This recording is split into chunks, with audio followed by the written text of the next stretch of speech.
Hola, este es el tercer y último video sobre la introducción al sonido profesional básico.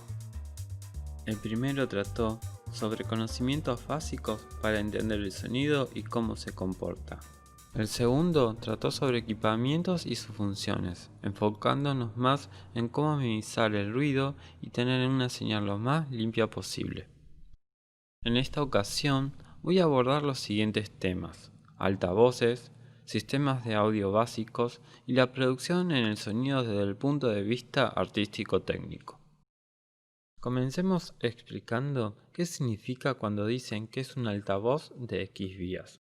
Si recordamos el primer video, hablamos de que podemos dividir las frecuencias en grupos. En 2, graves y agudos. En 3, graves, medios y agudos.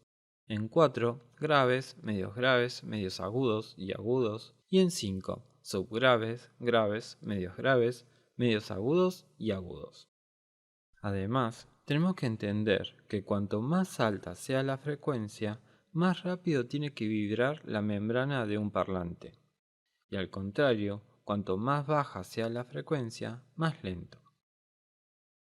Los altavoces que vemos usualmente son de 3 o 2 vías. Si los observamos de cerca, veremos que poseen al menos dos parlantes de diferente tamaño, uno grande y otro más pequeño.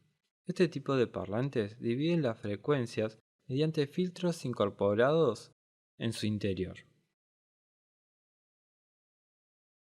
También podríamos unir un sistema de parlantes y dividir las frecuencias mediante filtros externos. ¿Para qué sirve toda esta explicación? Como vimos en el video anterior, nosotros tenemos que seleccionar nuestro sistema con respecto a los que queremos reproducir. Veamos un ejemplo.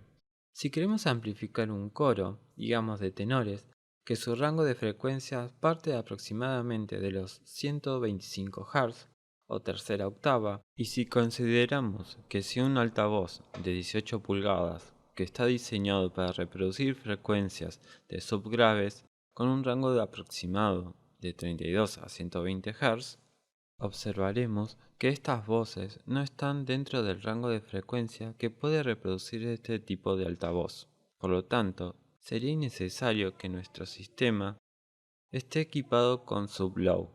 Pero si vamos a reproducir un coro acompañado por una orquesta que posee contrabajos que sí tiene una carga de frecuencias en este rango, sería necesario tener un sistema equipado con sublow.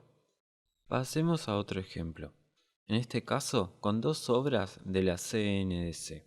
La obra Tensión Espacial es una obra que en su primera parte tiene una carga muy marcada de frecuencias por debajo de los 100 Hz. Al contrario, la obra El tiempo es lo perdido, que su carga en esas frecuencias es casi inexistente. En pocas palabras, si yo realizo la obra Tensión Espacial con un sistema sin sublow, el sonido no reflejará lo que quiso representar el director de la obra. Pero si realizo la obra El tiempo es lo perdido, la falta de sublow no afectará en casi nada a su reproducción. Pero a grandes rasgos, los altavoces no se dividen por rango de frecuencias, sino por su forma de alimentación. De esta manera, cuando necesita una potencia externa para funcionar, se le llama pasivo, y cuando la potencia está incorporada, se les dice activos. Nota al pie: a todo elemento que necesita una alimentación eléctrica se le llama activo, y a todo elemento que no la necesita se le llama pasivo.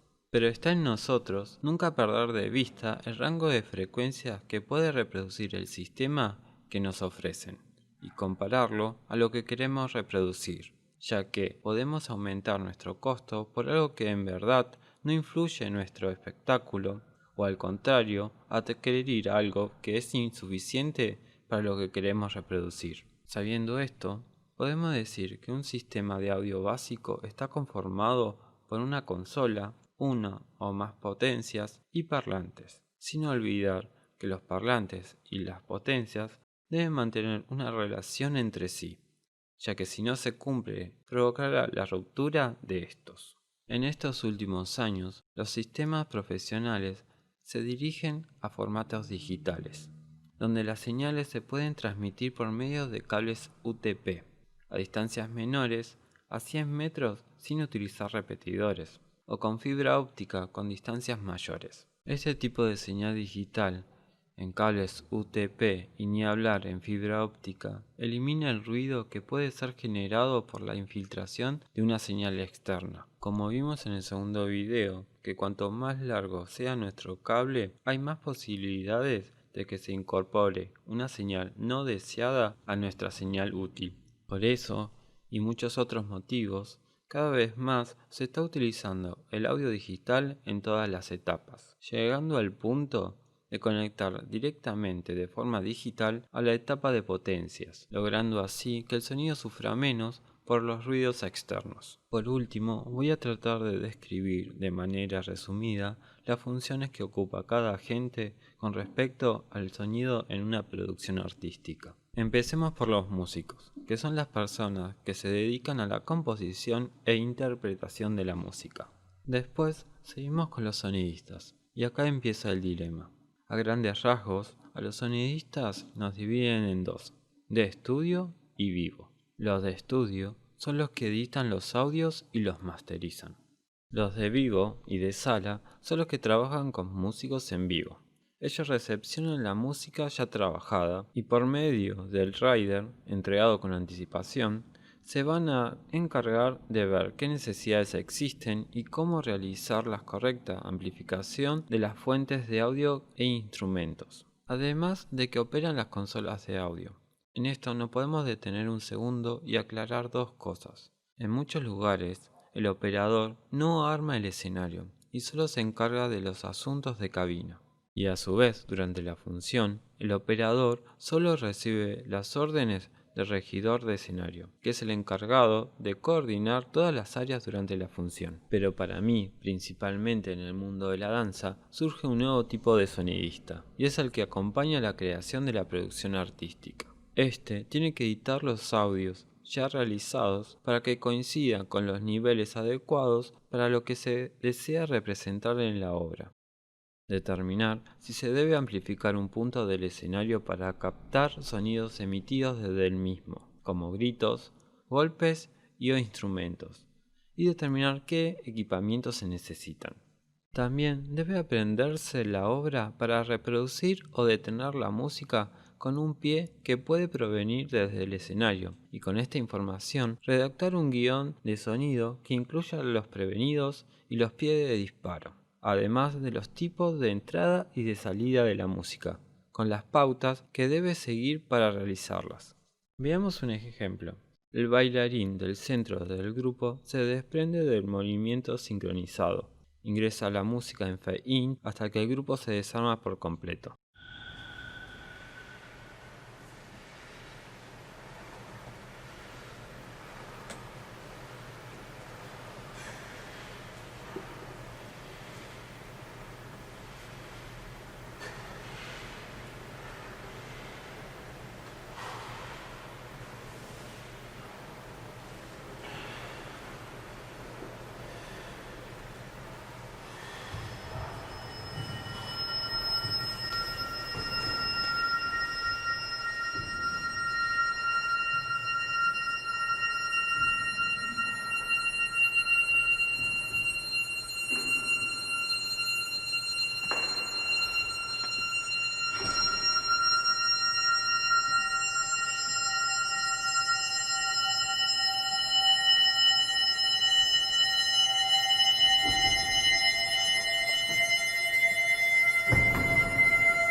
Y esto se debe realizar con una coordinación exacta. También debe diseñar un esquema de colocación de los equipos, como monitores, micrófonos, etc., de manera que no afecte el movimiento del bailarín y que conviva con la planta de luces y de escenografía, logrando que el sonido invada lo menos posible la zona del público. Para esto el sonidista tiene que saber de las entradas y las salidas que realizan los bailarines durante la función. Y si le es permitido, será el encargado de operar la consola de sonido durante la misma. Y si no puede hacerlo, será el encargado de dar los pies de operación y asistir en la correcta ecualización y niveles de ganancia para mantener las características artísticas de la obra. En pocas palabras, la función de este tipo de sonidista es encargarse de todas las características técnicas del sonido y asegurarse que la visión artística se cumpla en cualquier tipo de espacio de la mejor forma posible. También es el encargado y responsable de entregar los riders de los equipos y los esquemas o planos con las ubicaciones de estos, que serán conformados con la información adquirida en reuniones técnicas realizadas con la mayor anticipación posible. Estas reuniones permiten ver si el espacio tiene los equipos disponibles o necesarios para realizar la producción. El sonidista determinará si los tiene, si debe adaptar la obra con los elementos que poseen o si tiene que solicitar la adquisición de los elementos faltantes a la dirección. También la presentación correcta de estos elementos y el hecho de que los técnicos poseen un lenguaje en común permite la minimización de errores y una mejor forma de negociar si surge algún faltante de lo que fue estipulado.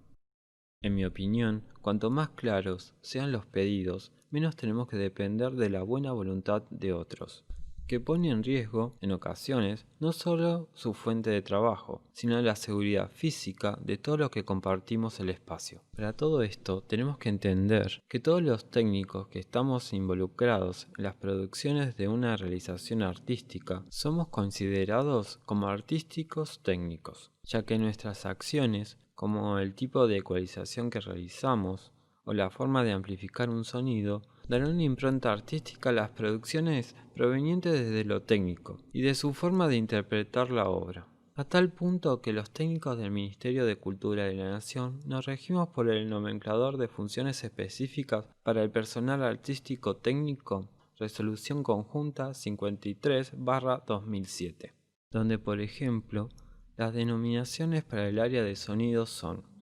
2.7 Técnico especialista en sonido y acústica teatral, 4.2 Técnico operador en sonido y 6.5 Técnico asistente en sonido y acústica. En mi caso, mi puesto es de técnico especialista en sonido y acústica teatral en la Compañía Nacional de Danza Contemporánea, que es el único cargo que me permite realizar todas las funciones que comenté antes sin superar las funciones del puesto en las producciones artísticas de la CNDC. Por todo esto, hay que seguir profesionalizando el sonido en la danza contemporánea. Muchos sonidistas no se han dado cuenta de la existencia de esta rama del sonido, como también existen compañías de danza, que espero hasta ahora, que quizás no comprendían correctamente los beneficios de incorporar un plantel artístico técnico que sea parte del elenco artístico. Por último mostraré 3 riders, una de la obra Materiales, en el Haroldo Conti, y 2 de la obra Vernáculo, uno en el auditorio del Parque Centenario y el otro en el Centro Cultural Kirchner, Sala Argentino, donde daré una breve explicación de los mismos. Aquí tenemos el plano esquemático para la obra Materiales en el Haroldo Conti. Para que se vea mejor, dejemos solo la utilería y los equipos de sonido. Bueno, en esta imagen se aprecia mejor los equipamientos de sonido y la vamos a dividir, digamos, en 3 secciones. En los músicos, en los micrófonos de frente, monitoreo, micrófono trasero y un auxiliar para realizar un efecto. En esta imagen vemos la sección de los músicos, que estaban compuestos por un piano, un contrabajo y una guitarra eléctrica. También se ven los micrófonos de frente. Estos micrófonos estaban diseñados para captar los ruidos que hacían los bailarines durante la obra, como en una parte que aparecían frotando 2 hojas de lija de forma rítmica acompañando a los músicos, o en otra donde se sentaban en 3 sillas en el frente y leían textos de libros que seleccionaban aleatoriamente. En esta otra imagen se aprecia un micrófono y una salida auxiliar. Este sistema está diseñado para amplificar un efecto de sonido que se daba en la obra, que era un murmullo de los bailarines atrás del escenario. Por la distancia al público, esto se utilizaba como un mero refuerzo sonoro.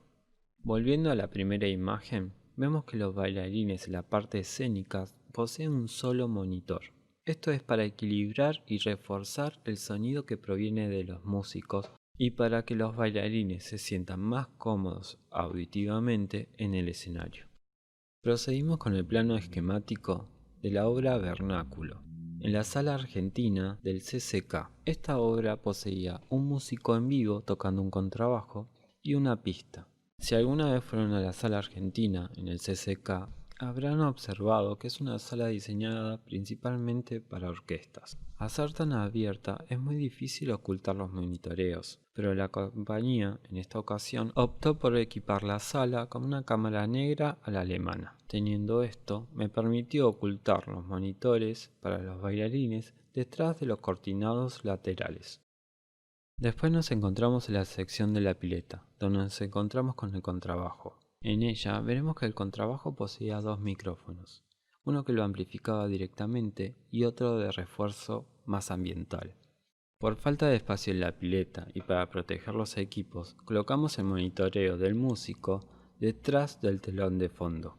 Procedimos con la imagen del plano esquemático del auditorio del Parque Centenario. En esta instancia la obra ya no poseía un músico en vivo y era todo por pista.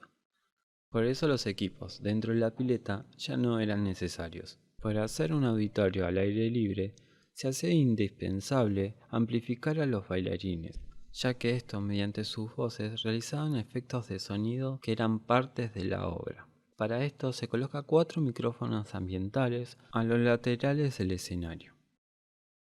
Bueno, esto sería todo. Espero que les haya gustado esta serie de 3 videos, que es apenas una muestra del que creo que es el conocimiento mínimo que hay que tener para acompañar a una compañía de danza. Cualquier duda que tengan, no duden en consultar o preguntar. Espero que nos veamos pronto y cuídense mucho.